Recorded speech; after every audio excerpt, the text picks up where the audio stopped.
Cette croix me sera toujours chère. Elle est gloire et victoire pour moi.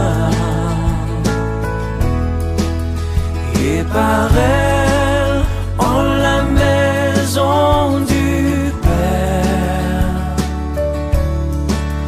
la couronne est offerte à ma foi. Et par elle, en la maison du Père, la couronne est offerte à ma foi.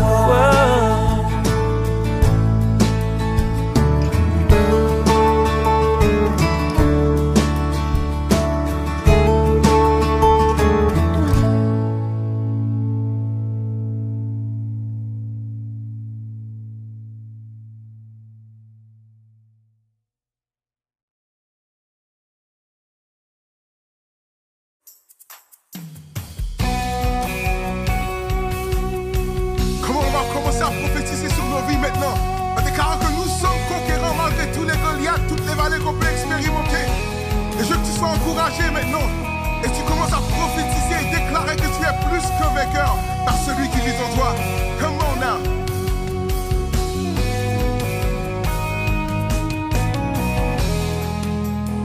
Je veux danser et louer.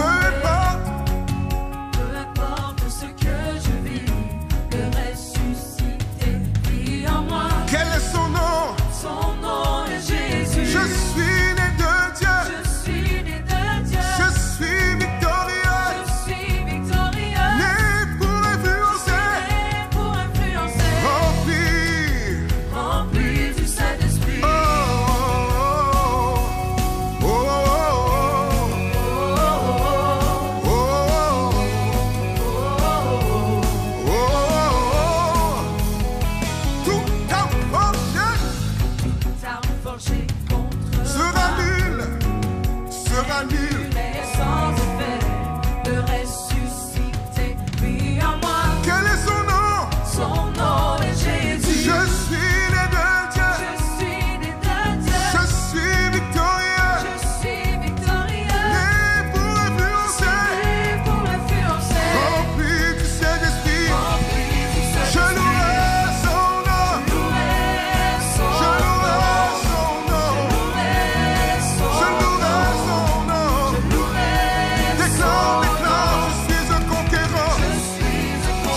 Je loue ton nom éternel.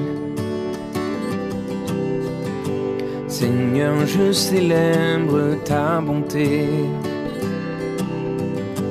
Quelle joie tu vis en moi. Quelle joie tu viens pour nous sauver. Tu viens du ciel sur la terre, montrer la voie de la terre à la croix, payer pour moi, de la croix jusqu'au tombeau, et du tombeau jusqu'au ciel, je loue ton nom éternel.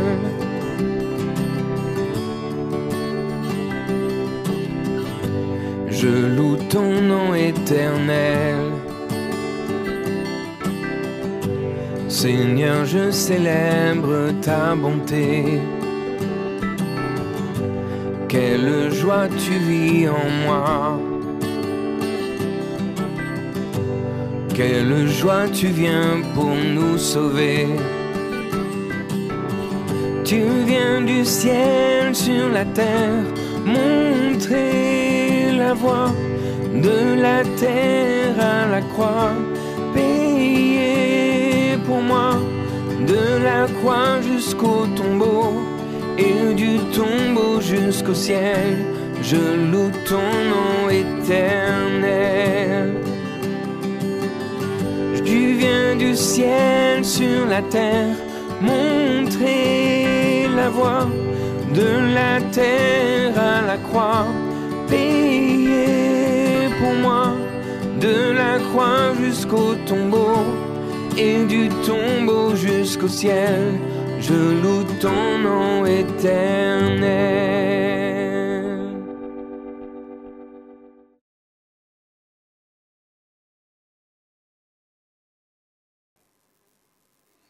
Je vous invite à vous lever. Je vais lire un passage dans Jacques, au chapitre 3. Jacques, chapitre 3, et au verset 13.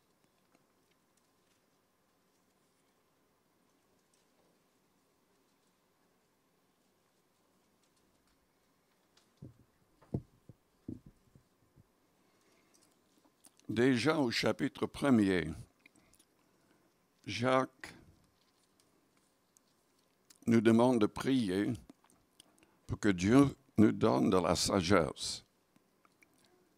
Et il nous dit de demander sans douter.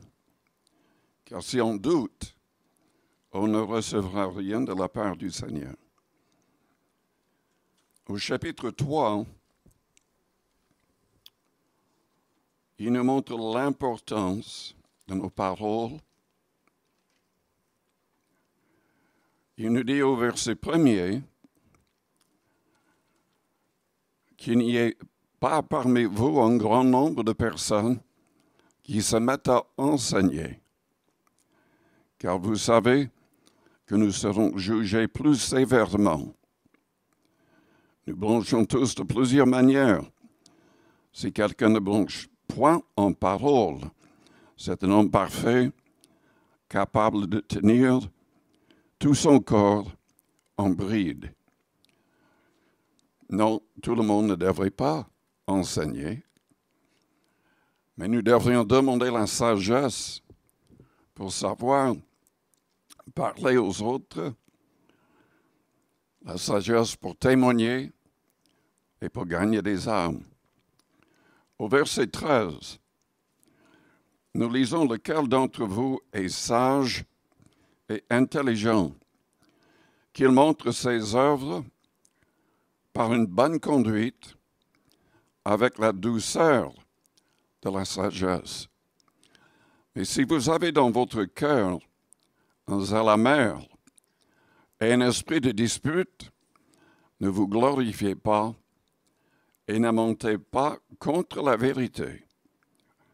Cette sagesse n'est point celle qui vient d'en haut, mais elle est terrestre, charnelle, diabolique. Car là où il y a un zèle amer et un esprit de dispute, il y a du désordre et toutes sortes de mauvaises actions. La sagesse d'en haut est premièrement pure, ensuite pacifique, modérée, conciliante, pleine de miséricorde et de bons fruits, exempte de duplicité, d'hypocrisie. Le fruit de la justice est semé dans la paix par ceux qui recherchent la paix. Dans les Proverbes,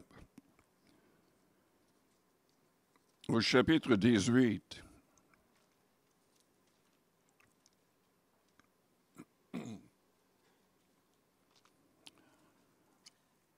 nous lisons verset 21.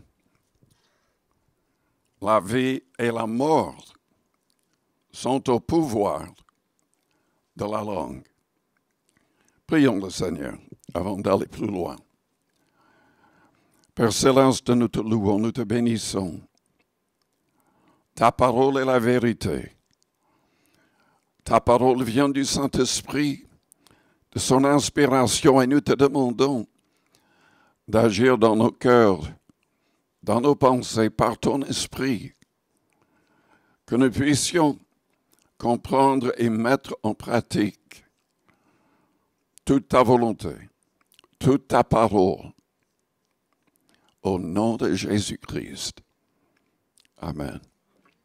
Vous pouvez vous asseoir.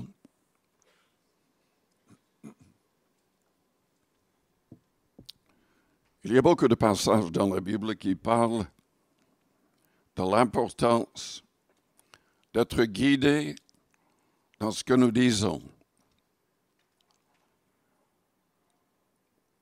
Les Proverbes contiennent énormément de passages. Et je voudrais prendre le temps de vous lire certains de ces passages. Par exemple, au chapitre 17,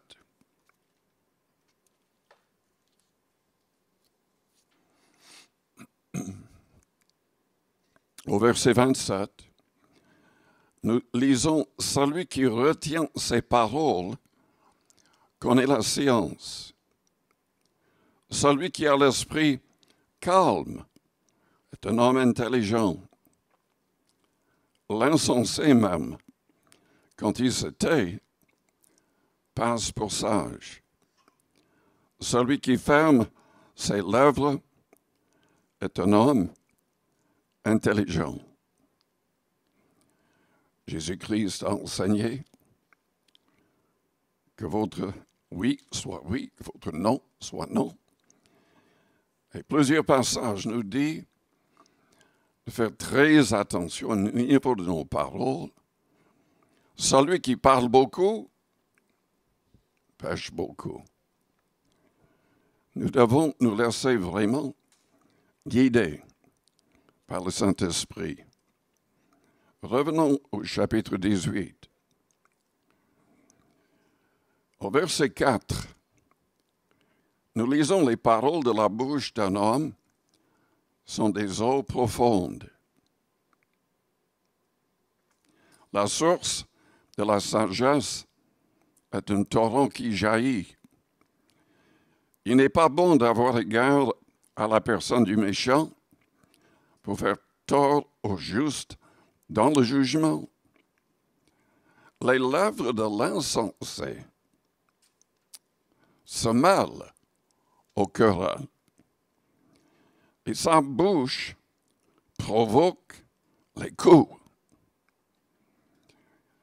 Nous avons malheureusement beaucoup de gens insensés dans différentes parties du monde au niveau des gouvernements. Et il y a plus que des coups, il y a des guerres provoquées. La bouche de l'insensé cause sa ruine, et ses lèvres sont un piège pour son âme. Les paroles du rapporteur sont comme des friandises. Elles descendent jusqu'au fond des entrailles. Il y a des choses que nous ne devrions pas dire. Il y a des choses que nous ne devrions pas partager avec les autres.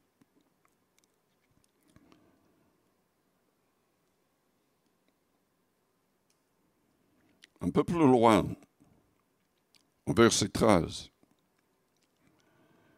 Celui qui répond avant d'avoir écouté fait un acte de folie et s'attire la confusion.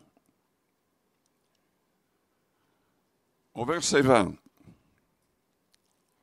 c'est du fruit de sa bouche que l'homme rassasie son corps. Vous voulez être en bonne santé? Restez en bonne santé. Veillez sur vos paroles.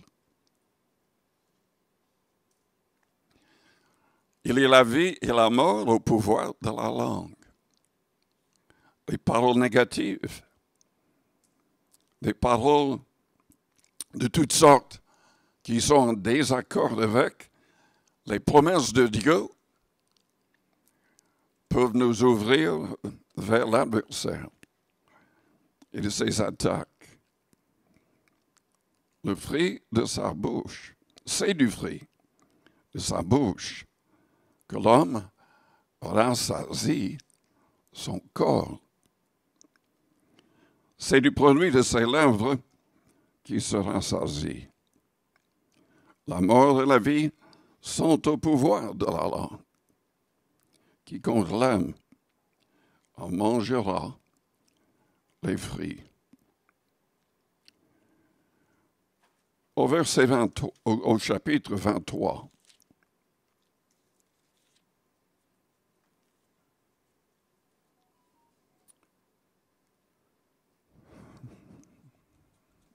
commençons au verset 29, deuxième phrase, pour qui les dispute, pour qui les plaintes, pour qui les blessures sans raison, pour qui les yeux rouges, pour ceux qui s'attardent auprès du vin, pour ceux qui vont déguster du vin meulé. Ne regarde pas le vin qui paraît d'un beau rouge, qui fait des perles dans la coupe et qui coule aisément. Il finit par mordre comme un serpent et par piquer comme un basilic. Tes yeux se porteront sur des étrangères et ton cœur parlera d'une manière perverse. Évidemment, il y a des gens qui sont influencés par les boissons et qui parlent de manière perverse. Mais il y a aussi des gens qui ne sont jamais sous l'influence de l'alcool, qui sont perverses. Pervers quand même avec leurs paroles. Parce qu'ils raisonnent souvent faussement. Par exemple, au chapitre 24, ne porte pas envie aux hommes méchants. Il y a des gens, même parmi les chrétiens, qui ont leurs idoles, parmi les vedettes. Mais ne portent pas envie aux hommes méchants. Ne désire pas être avec eux. Ce n'est pas assez de veiller sur ses propres paroles. Nous devons veiller sur les paroles des autres. C'est-à-dire, nous devons faire l'attention de ne pas écouter n'importe quoi sans rien réagir. On doit toujours être guidé par le Saint-Esprit.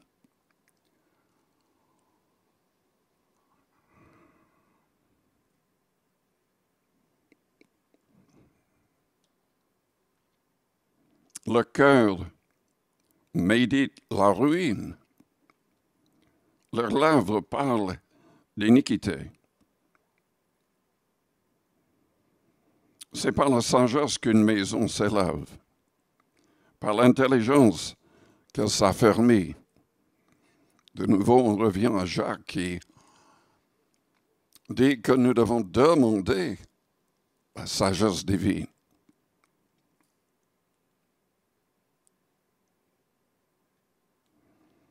Dieu veut que toutes nos paroles aident les autres.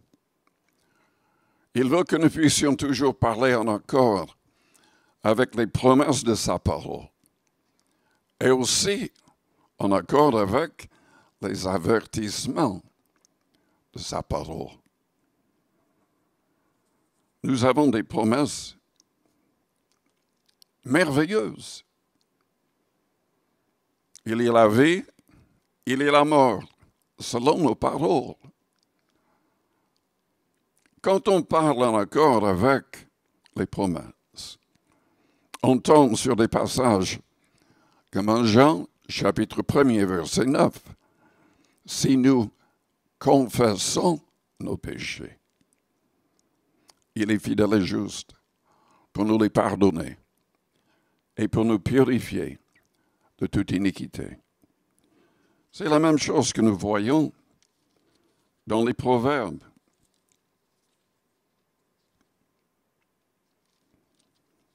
Au chapitre 28, au verset 13. Celui qui cache ses transgressions ne prospère point,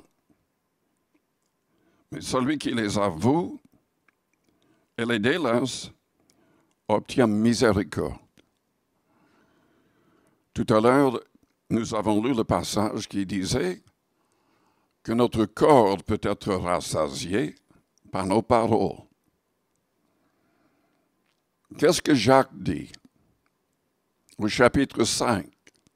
Quand on est malade, qu'est-ce qu'on fait? Si on est dans le péché, si nous avons commis des choses, c'est peut-être ces choses qui causent le problème de santé.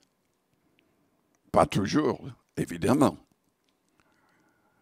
Mais s'il y a quelque chose, il faut le confesser.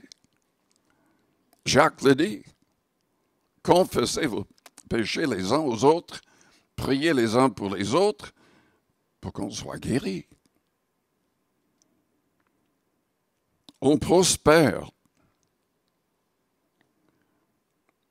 en confessant, mais aussi, évidemment, en abandonnant le péché.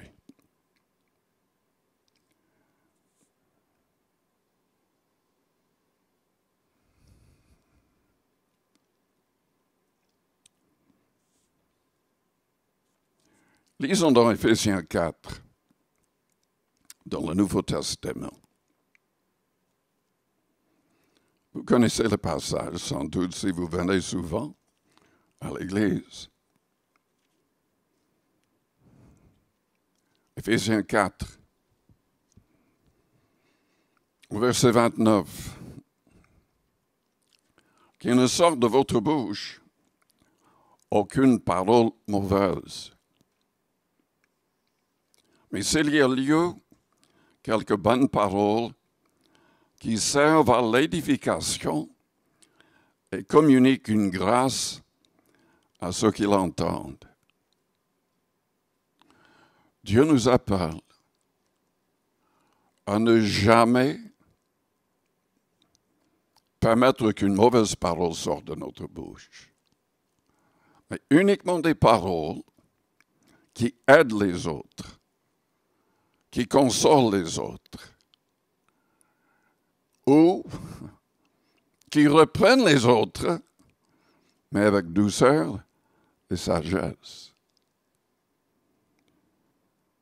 Dans 1 Pierre,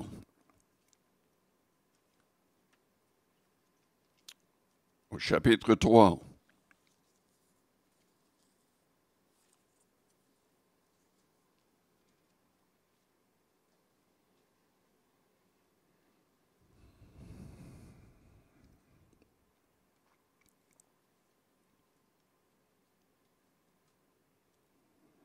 Je l'ai au verset 7. Marie, montrez à votre tour de la sagesse dans vos rapports avec vos femmes, comme avec un sexe plus faible. Honorez-les, comme devant aussi hériter avec vous de la grâce de la vie. Qu'il en soit ainsi, afin que rien ne vienne faire obstacle à vos prières. Évidemment, de la part de la femme comme de la part de l'homme, il faut que toutes nos paroles soient sous le contrôle du Saint-Esprit. Si nous voulons que ça marche correctement dans le foyer. Qu'il en soit ainsi afin que rien ne vienne faire obstacle à vos prières. Enfin, soyez tous animés des mêmes pensées et des mêmes sentiments, pleins d'amour fraternel, de compassion, d'humilité. Ne rendez point mal pour mal ou injure pour injure. Bénissez au contraire, car c'est à cela que vous avez été appelés. C'est à cela que vous avez été appelés. C'est à cela que vous avez été appelés. C'est l'appel du Seigneur. C'est son désir profond que les chrétiens agissent et parlent ainsi. Si quelqu'un, en effet, veut aimer la vie et voir des jours heureux, qu'il préserve sa langue du mal, ses lèvres des paroles trompeuses, qui s'éloigne du mal et fasse le bien, qui recherche la paix et la poursuive, car les yeux du Seigneur sont sur les justes, et ses oreilles sont attentives à leurs prières. Mais la face du Seigneur est contre ceux qui font le mal. Et qui vous maltraitera si vous êtes zélés pour le bien? D'ailleurs, quand vous souffririez pour la justice, vous seriez heureux. N'ayez d'eux aucune crainte et ne soyez pas troublés, mais sanctifiez dans vos cœurs Christ le Seigneur, étant toujours prêt à vous défendre avec violence et détermination.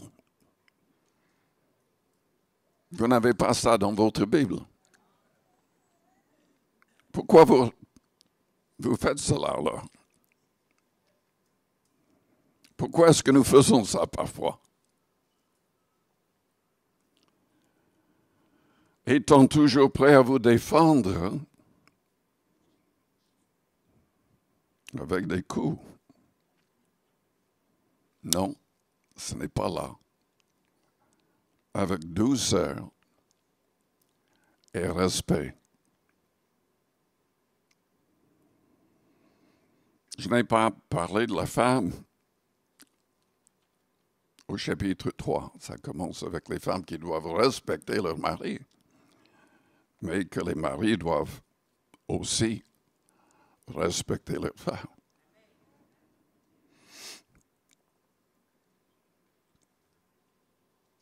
Christ a souffert pour nous. Il est mort sur la croix, bénissant ceux qui le mettaient à mort, priant pour que Dieu les sauve. Nous devons faire de même. Nous devons faire de même.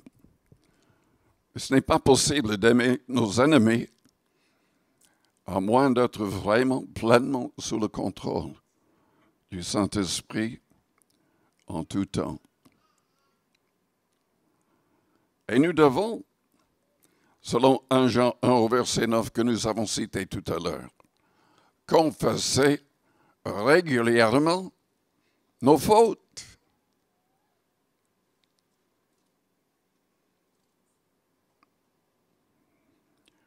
Nous devons confesser le Christ devant les hommes. D'habitude, nous ne témoignons pas assez. Nous avons tendance, enfin de manière naturelle, nous avons tendance d'être timides, de ne pas vouloir causer des problèmes avec un témoignage. Oui, ça peut causer des problèmes.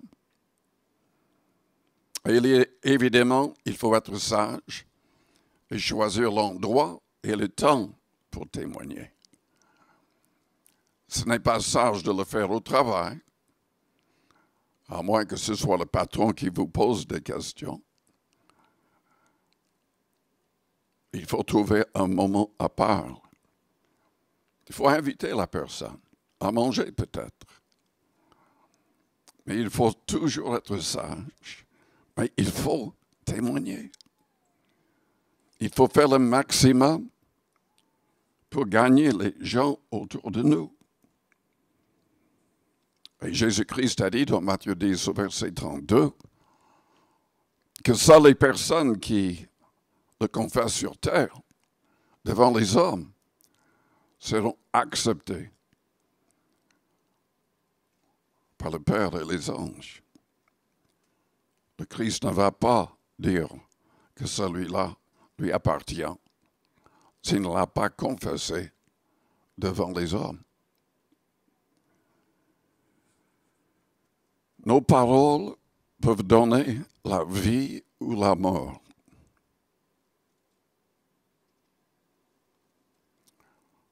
Tous les ans, il y a énormément de personnes qui se suicident. Parfois même des enfants à cause de paroles qui ont produit la mort. Des insultes, des paroles pour décourager, diminuer la personne. Ça peut venir des parents, ça peut venir de l'entourage. Mais nos paroles peuvent donner la mort. Notre silence peut donner la mort si on ne témoignait pas. Mais nos paroles doivent donner la vie et peuvent donner la vie. Et pas uniquement la vie, mais nos paroles peuvent produire des miracles. Nos paroles peuvent toucher et influencer des douzaines, des centaines, des milliers de personnes. Je pense à Pierre dans Acte 10. Pierre s'est laissé guider par le Saint-Esprit.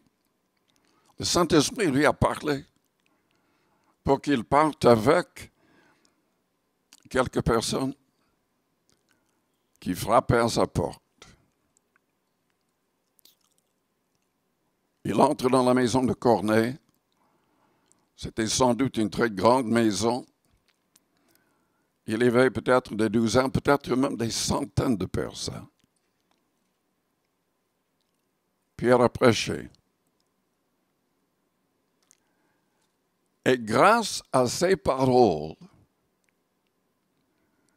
qui n'étaient pas préméditées, préparées en avance, mais parce que Pierre était rempli du Saint-Esprit et permettait que le Saint-Esprit lui donne le message. Il n'a même pas terminé le message. Et toutes les personnes dans l'auditoire ont commencé à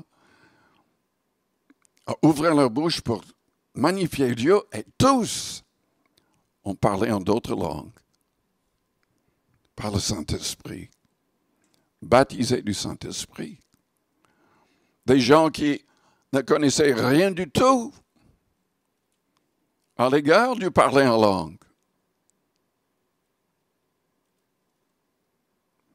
Je voudrais lire le passage. Je voudrais lire ce que Pierre a dit,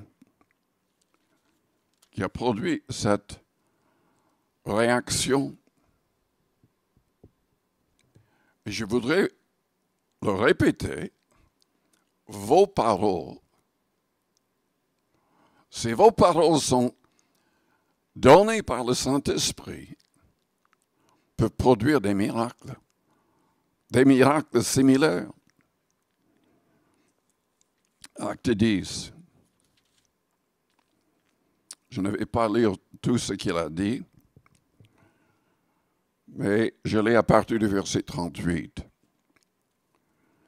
Vous savez comment Dieu a oint du Saint-Esprit et de force Jésus de Nazareth, qui allait de lieu en lieu, faisant du bien et guérissant tous ceux qui étaient sous l'empire du diable, car Dieu était avec lui.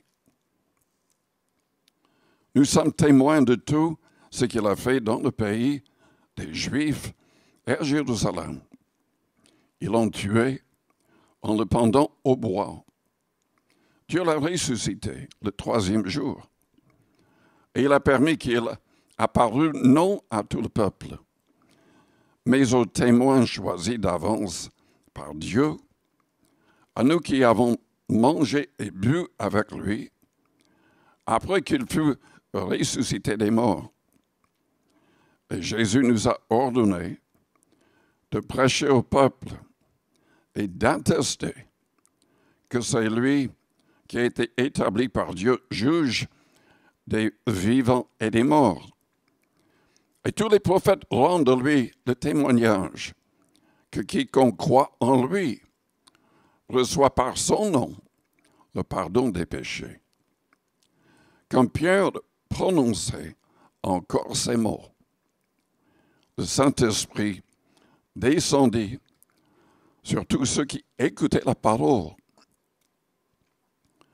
Tous les fidèles circoncis qui étaient venus avec Pierre furent étonnés de ce que le don du Saint-Esprit était aussi répandu sur les païens. C'était des non-juifs. Qu'ils les entendaient parler en langue et glorifier Dieu. Et Pierre leur a dit, peut-on refuser l'eau du baptême à ceux qui ont reçu le Saint-Esprit aussi bien que nous? Il ordonna qu'ils fussent baptisés au nom du Seigneur, sur quoi ils prirent de rester quelques jours auprès d'eux. C'est incroyable, mais quand on partage les vérités concernant le Christ, tout peut arriver. Tout peut arriver. Je pense à mon frère. Mon frère était très loin du Seigneur. Il venait avec nous à l'église. Notre famille avait l'habitude de lire la Bible et de prier chaque jour après le repas du soir. On assistait à énormément de réunions d'église. Mais mon frère n'était pas du tout converti. Au contraire, son cœur était complètement influencé par le diable. Il voulait lire tous les livres concernant les criminels. Et il voulait devenir un criminel lui-même. Déjà, d'ailleurs, il a touché à la drogue. Il volait. Il avait même formé un petit gang.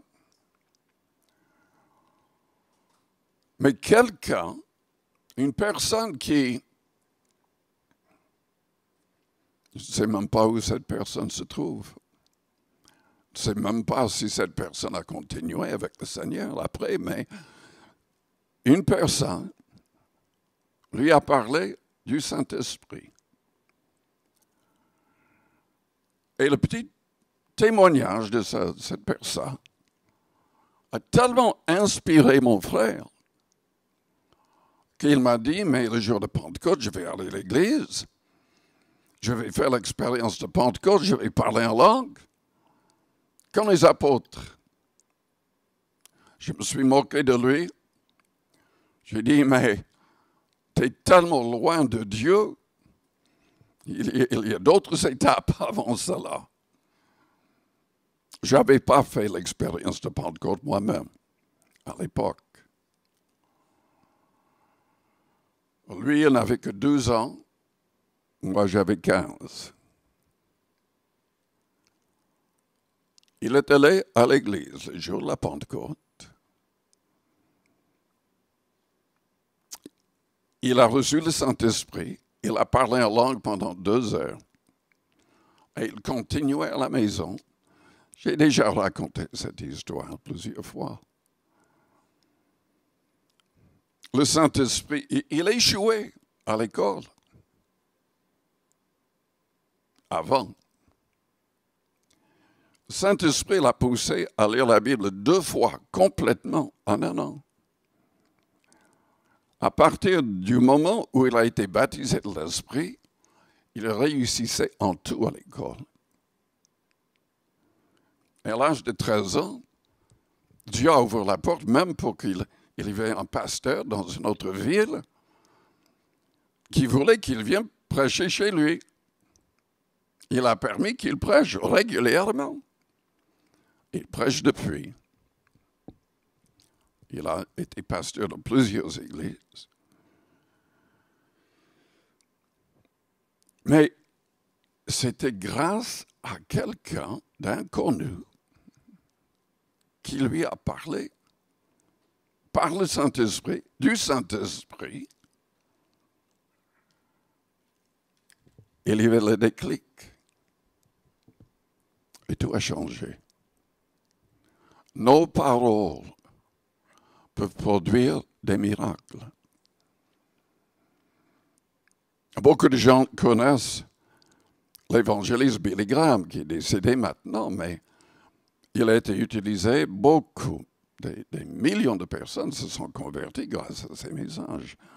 Mais est-ce que vous connaissez la personne qui l'a amené au Seigneur? Je ne connais pas son nom. Mais il y avait un homme qui lui a parlé. Dieu s'est servi de cet homme. Et c'était le départ d'un ministère.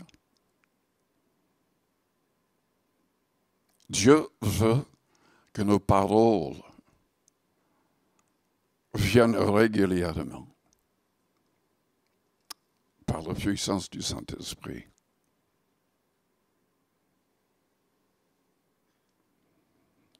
Dieu veut, il nous demande de parler uniquement avec foi, de ne jamais douter. D'ailleurs, Jacques a dit que si on doute, on ne recevra rien de la part du Seigneur. Nous devons être comme les petits enfants qui ne doutent pas des promesses de leurs parents. Si on doute, on ne recevra rien. Si on est ferme au niveau de la foi, tout sera possible. Nos prières, des prières inspirées par le Saint-Esprit et par les paroles de la Bible, peuvent tout changer. 1 Jean 5, verset 16, si nous voyons un frère, sœur en Christ, qui pêchent, qui sont liés par le péché, nous devons prier pour que Dieu lui donne la vie. Ce n'est pas à nous de le critiquer. Ce n'est pas à nous de juger. C'est à nous de prier pour que Dieu lui donne la vie. Or, c'est aussi biblique, peut-être, de confronter la personne. Jésus en a parlé dans Matthieu 18. Mais on doit toujours le faire avec la sagesse divine. On doit toujours le faire avec amour.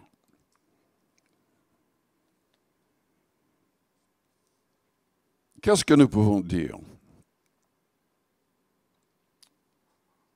Il y a au niveau de la langue un pouvoir, selon la Bible, qui est extraordinaire. Si on ne doute point. Vous vous souvenez du prophète Élisée, ou Élie plutôt? Les Syriens ont envoyé toute une armée pour l'attraper. Son serviteur était de vraiment troublé. Et Élie lui a dit, mais c'est peu de choses. Que Dieu ouvre vos yeux, vous ne voyez pas l'armée céleste autour de cette armée. Et qu'est-ce qu'il a fait? Il a parlé. Il les a rendus aveugles avec une parole. Tous les soldats de l'armée ont été rendus aveugles. Il les a menés au roi de Syrie, dans cet état, avant qu'ils regagnent leur vue. Mais qu'il a fait dans le Nouveau Testament? Est-ce que vous vous souvenez de quelqu'un qui a fait la même chose?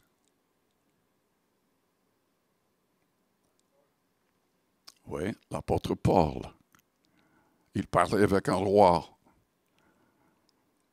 Un officier à côté l'interrompait continuellement et disait des choses contre tout ce qu'il disait contre le Seigneur.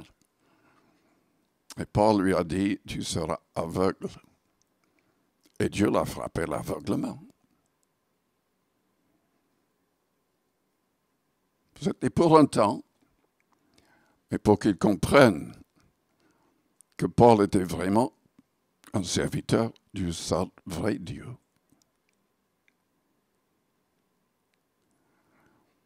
Mais est-ce que nous avons la foi pour faire la même chose? Dieu nous appelle à travailler de manière surnaturelle, de témoigner de manière surnaturelle par la puissance du Saint-Esprit.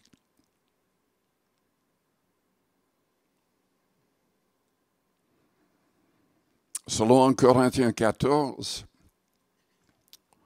Dieu veut que nos prières soient surnaturelles. Qu'il y ait le parler en langue. Paul a dit, je veux que vous parliez tous en langue. Et encore plus que vous prophétisiez. Il a dit, je rends grâce à Dieu de ce que je parle en langue, plus que vous tous. À Corinthe. Il parle de ce mystère, du fait de parler, de prier en langue. Il utilise le mot mystère. Et je vous ai parlé de différents cas de personnes qui ont été poussées par le Saint-Esprit à prier en langue à cause d'une vision de quelqu'un en danger ailleurs. Et Dieu a intervenu. Dieu a agi de manière miraculeuse, mais c'était lié à des personnes de prière. C'est-à-dire le succès était lié mystérieusement à cela. Il y a des gens qui se disent parfois, mais je suis chrétien, à quoi ça sert que je cherche Dieu pour parler en langue? Déjà, c'est le signe du baptême du Saint-Esprit. Il n'y a aucun autre signe initial, il y a d'autres signes qui vont se manifester aussi. Il faut qu'il y ait le parler en langue. On ne peut pas dire être baptisé du Saint-Esprit. Mais si Dieu le veut, c'est parce qu'il y a une puissance là-dedans. Écoutez bien, ce n'est pas pour les réunions de l'Église, à moins que quelqu'un ait aussi le don de l'interpréter. La Bible est très claire. Si on ne peut pas le faire, il faut se taire, il faut prier en langue à soi-même, à Dieu, plus ou moins en silence, quoi. C'est dans notre recueillement personnel que nous devrions prier en langue le plus. Et permettre que le Saint-Esprit intercède au travers de nous. Ce n'est pas pour quelques chrétiens, c'est pour tous les chrétiens. Et je crains que nous péchons en ne pas permettant assez que le Saint-Esprit intercède au travers de nous. Je voudrais lire aussi un passage dans Ésaïe pour terminer. Au chapitre 6.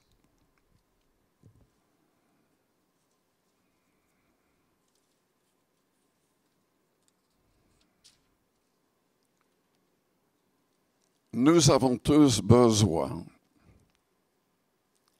d'une relation réelle et profonde avec le Seigneur. Il y a des gens qui vont être dans toutes sortes d'églises aujourd'hui, dans le monde. Mais combien de ces personnes sont réellement converties? Combien de personnes sont réellement converties chez nous? Moi, je ne sais pas. C'est certainement pas le fait d'être dans une église qui va sauver qui que ce soit. L'Église peut aider quelqu'un. C'est même le désir du Seigneur qu'on soit fidèle aux réunions d'une Église.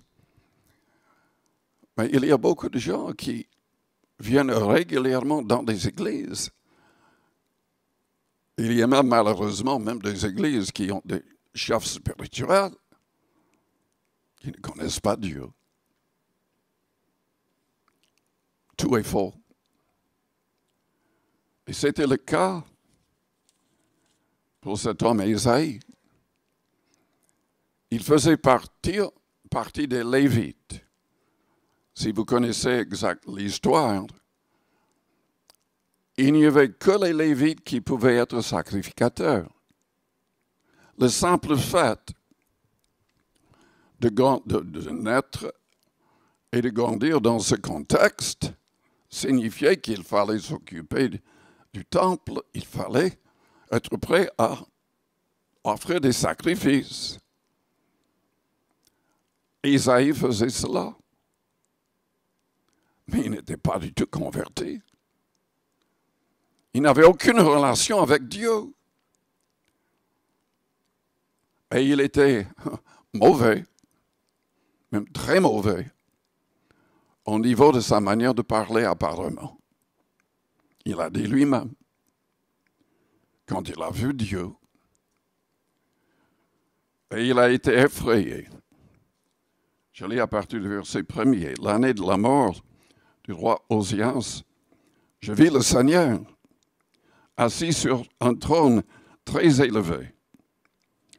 Il a vu des séraphins aussi, des anges ailés, qui criaient l'un à l'autre, « Saint, Saint, Saint est l'Éternel des armées. » Toute la terre est pleine de sa gloire. Les portes furent ébranlées dans leurs fondements par la voix qui retentissait, et la maison se remplit de fumée. Oui, je comprends sa frayeur. Alors je dis, malheur à moi, je suis perdu.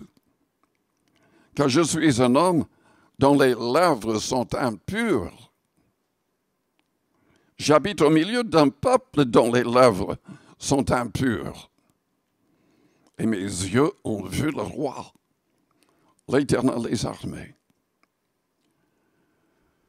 Mais l'un des séraphins vola vers moi, tenant à la main une pierre ardente qu'il avait prise sur l'autel avec des pincettes. Il en toucha ma bouche et dit, « Ceci a touché tes lèvres. Ton iniquité est enlevée et ton péché est expié. » J'entendis la voix du Seigneur disant, « Qui enverrai-je? Qui marchera pour nous? » Je répondis, « Me voici. Envoie-moi. » Nous ne devrions jamais parler du Seigneur, croire être envoyés par le Seigneur, si nos vies ne sont pas en règle. Il y a beaucoup de gens qui parlent du Seigneur,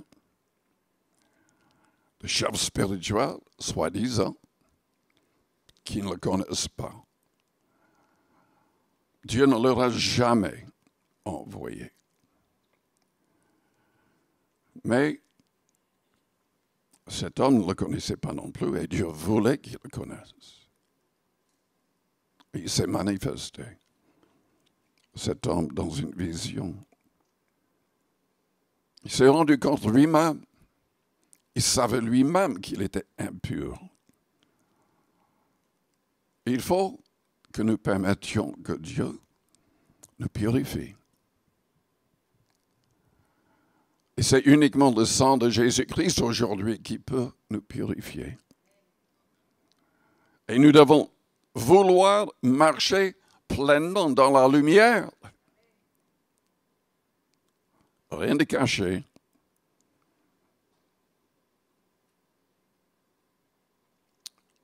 Il y a beaucoup de gens qui se disent chrétiens, mais il y a plein de choses cachées.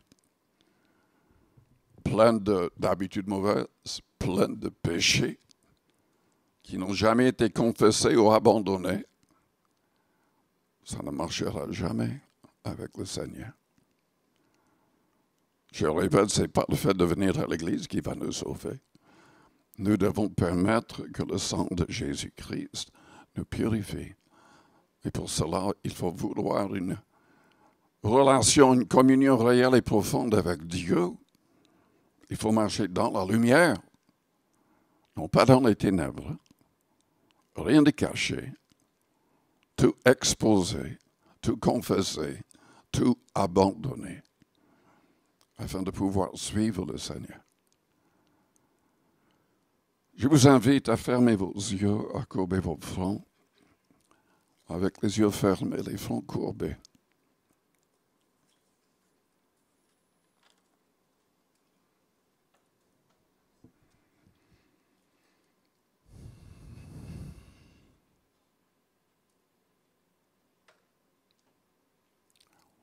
Est-ce que vous vous rendez compte que votre vie est impure, que vos paroles sont impures, que vos pensées sont impures?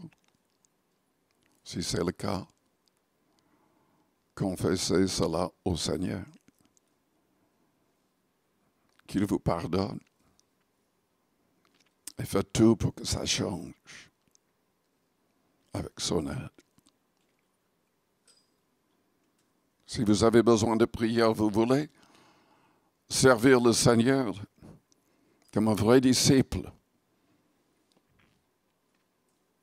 Si vous voulez être pleinement sous le contrôle du Saint-Esprit,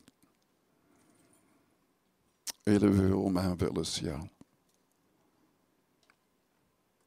et dites-le au Seigneur. Élevez vos mains vers le Seigneur et dites-le lui. Dites-le lui.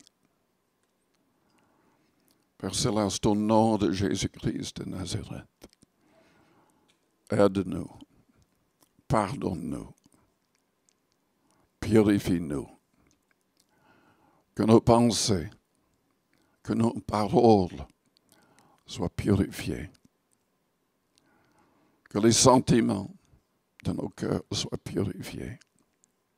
Que nos actions, que nos réactions te glorifient, Seigneur. Pardonne-nous nos fautes. Aide-nous à changer réellement. Que ça change dans le foyer, dans la famille, au travail, partout. Seigneur, change-nous. Change nos cœurs. Au nom du Seigneur Jésus-Christ. Priez le Seigneur. À votre place, demandez son aide. Demandez qu'il vous purifie, qu'il vous change.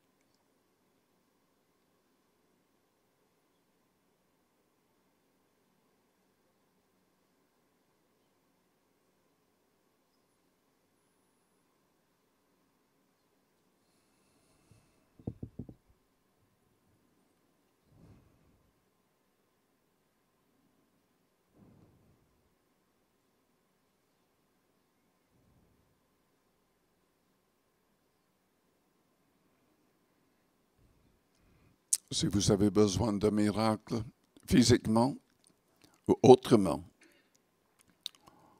besoin d'un miracle de la part du Seigneur, élevez vos mains aussi vers le ciel et recevez par la foi. Recevez par la foi. Au nom de Jésus-Christ de Nazareth.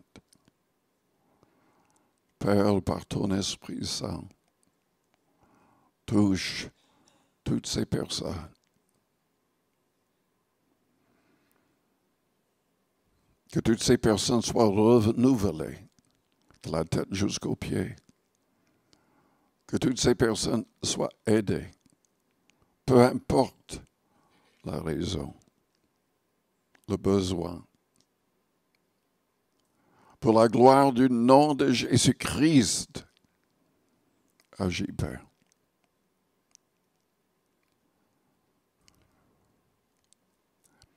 Remerciez le Seigneur par la foi.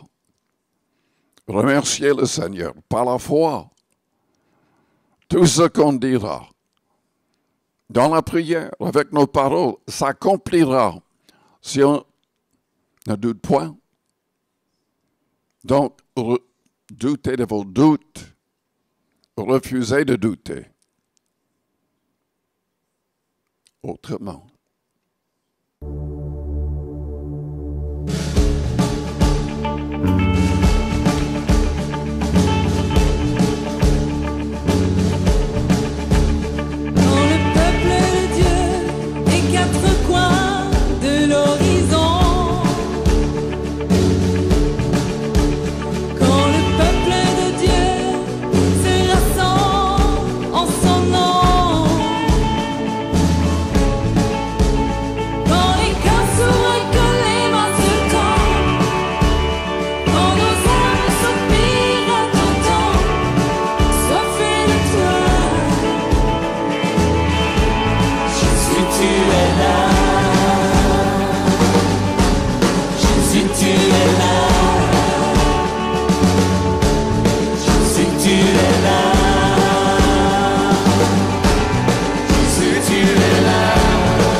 es là.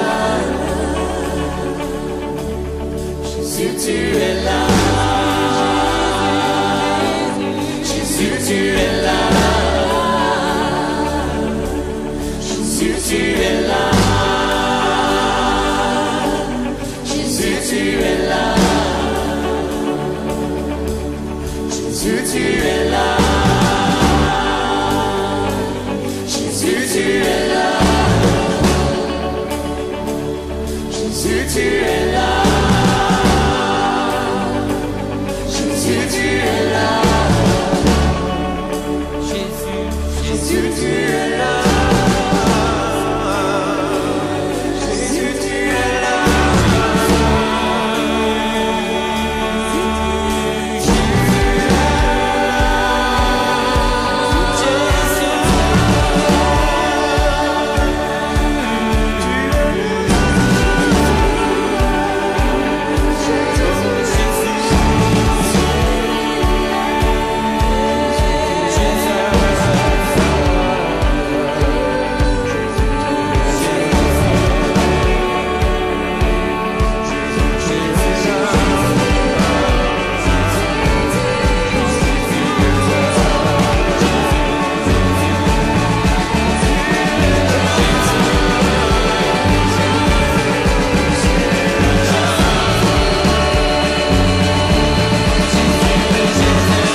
Jésus, tu es là.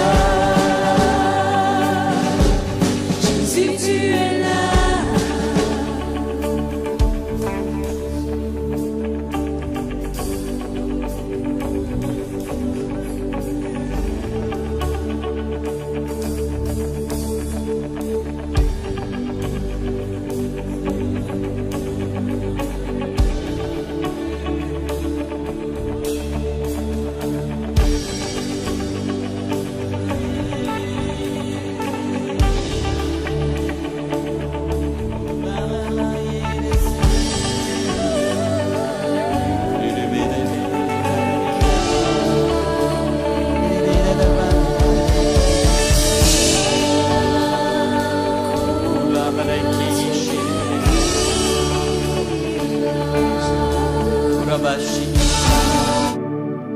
Ensemble, Jésus-Christ.